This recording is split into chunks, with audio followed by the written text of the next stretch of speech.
Good evening, Bahamas. Coming up tonight on our news. Those BAIC employees taken in for questioning reportedly seeking the legal help of attorney Wayne Monroe. Tonight, he speaks with our news.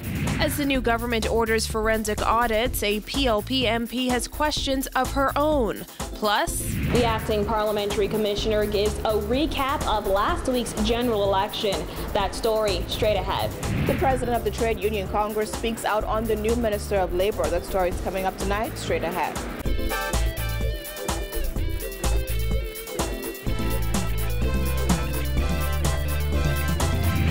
Our news is brought to you by Alive, the nation's newest and best LTE network. Good to be alive. welcome to our news and thanks for joining us. I'm Christina McNeil.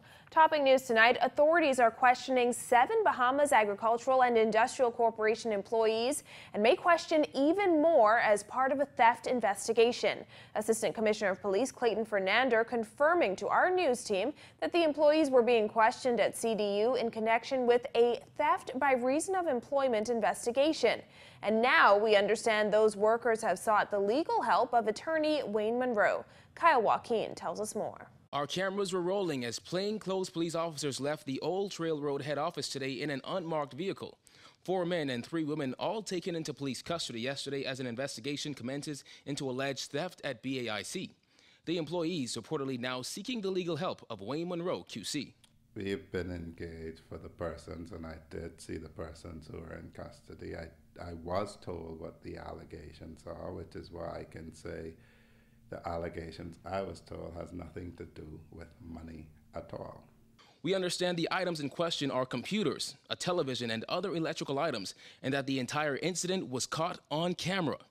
Head of the Central Detective Unit, Assistant Commissioner Clayton Fernander, today was unable to say whether any additional employees will be taken into custody. I can't say at this time. We are questioning those 7 at this time, and based on our lines of inquiry, we may need to see additional persons, but I can't say that at this time.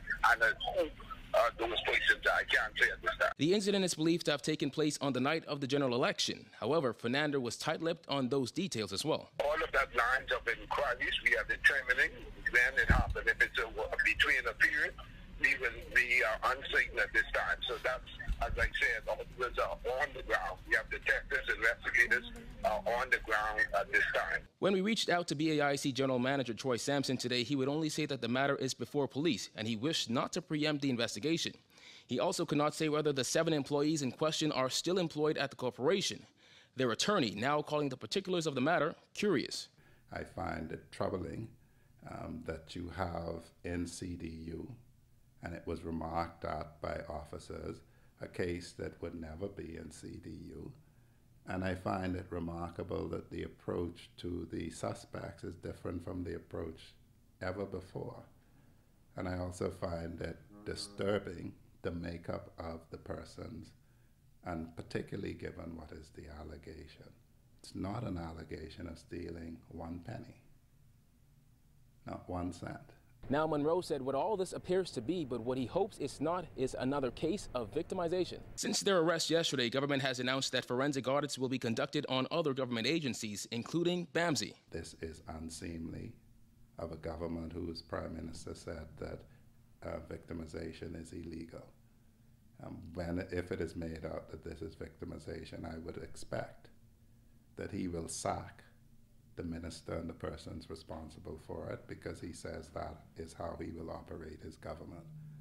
And so I will tell Dr. Hubert Minnis when it is shown, if it is shown to be victimization, that it is, and we'll call upon him to act in accordance with what he said he would do. Allegations of theft in government agencies featured prominently in the recent election campaign.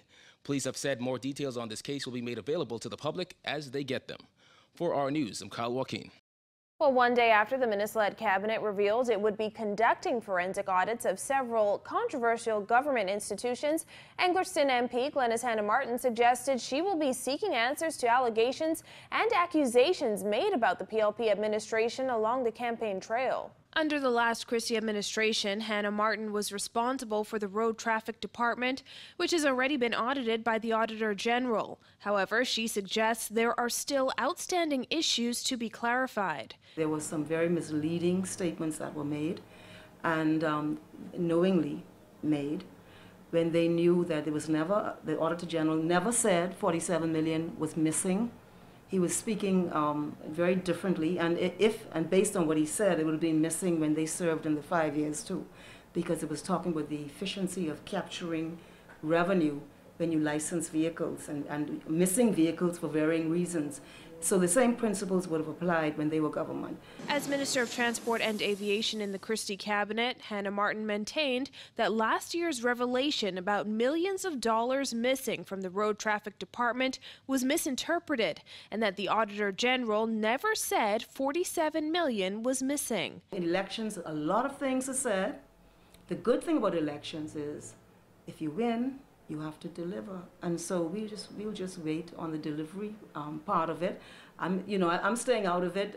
They're the government. I think they're entitled to have the time to do what they see fit, and they will have to meet the ground based on what they promised, based on what they alleged, etc. Hannah Martin added that if the new administration has chosen to spend its first few days in office running forensic audits, that is something that should be respected. It's a policy decision of the government. If that is how they feel their initial efforts should be expended, that's their policy decision. If that is how they feel the way forward, that they should be utilizing their time and energies in the first few days, we have to respect that. Following the first sitting of the minister-led cabinet, it was revealed that forensic audits would be conducted on the Urban Renewal Department, the Bank of the Bahamas, and the Bahamas Agriculture and Marine Science Institute, or BAMSI, among others. And Hannah Martin isn't the only member of the Progressive Liberal Party responding to government's plan to conduct those forensic audits. Former PLP candidate for Freetown, Wayne Monroe, called it a political witch hunt. April Sands has that story. Attorney Wayne Monroe is calling the incoming government out on making a political witch hunt their first call of duty while in office. This after government announced that forensic audits would be conducted on several departments and programs that were controversial under the previous administration. It is not the first time that it has happened that you have political witch hunts, for want of a better word. But I recall during the PLP administration, there being great questioning as to why the need to have a private firm do a forensic audit when the Auditor General does its audit. I don't know if you recall that. Now, the Auditor General audits all of these agencies, and this government has gone from in opposition, having ultimate faith in the Auditor General, questioning the previous administration's second guessing of the Auditor General. They've gone from saying they will equip the Auditor General with all the tools that he needs to do his job, although he already has them, to saying, I suspect these are private forensic audits. It's going to cost a bit. But they've gone right back to saying we can't really trust the job that the Auditor General did. The central theme of the FNM's election campaign was that the PLP government could not be trusted and operated under a cloak of secrecy. Monroe called it postmodern politics. You've seen from their admission that they knew nothing untoward happened with the VAT money, that they aren't averse I should say, to saying and operating on messages that they know not to be true. And that is what they did when they say, we admit we knew that. And now we're hearing that they're going to have to admit, on the Barmart deal, we knew that too. And that's not the only thing Monroe says he finds alarming. And I would hope that at some point they get back to trusting the Auditor General or forensically examining all government departments regularly could get to be a very expensive proposition to the public purse. Reporting for our news, I'm April Sands. In other news, following the appointment of Dion Fowkes as the Minister of Labor, concerns mounted as to how unions would handle the news. Most union leaders have supported the move, hoping to leave the past behind them. But today, Trade Union Congress President Obi Ferguson said Fowkes has his work cut out for him, as many concerns still linger from the previous administration. Giorgio Bain reports. Trade Union Congress President Obi Ferguson says he has no doubt in his mind that the ill treatment of trade unions ahead of the 2017 general election played a massive part in the PLP's loss, and he's hoping to bury the hatchet with the new Minister of Labor, Dion Folks. No government can win an election without the workers. No government. And the police association matter, I thought was very, very damaging, if I may say so. The customs and immigration matter was very damaging, if I may say so. The water and sewage matter, very damaging.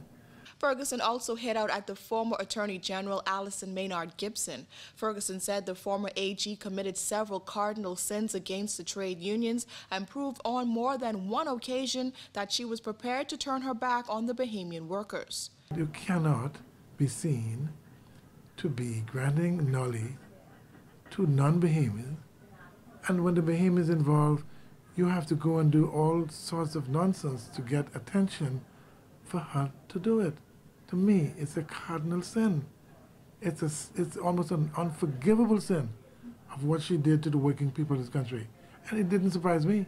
I asked them to vote their interests. Former Labor Minister Shane Gibson also faced heavy criticism from Ferguson, who said while he appreciates some of the things Gibson did, he believes that over the last year or two, his ego seemed to get the best of him. I just had difficulty with some of the things he did. I didn't think, in some instances, he did what was good for working people. Although the newly appointed Minister of Labor, Dion Folks, had several run-ins with the TUC during his previous stint as Labor Minister under the last Ingram administration, Ferguson said that is now in the past. We are prepared, and I would hope the workers of this country are prepared to work with him in a civil and a respectable way to resolve differences as opposed to having to resort to the streets and taking, in my view, unnecessary industrial action. Reporting for our news, I'm Giorgio Bain. Still to come on our news, a look at last week's general election. That and more when our news returns.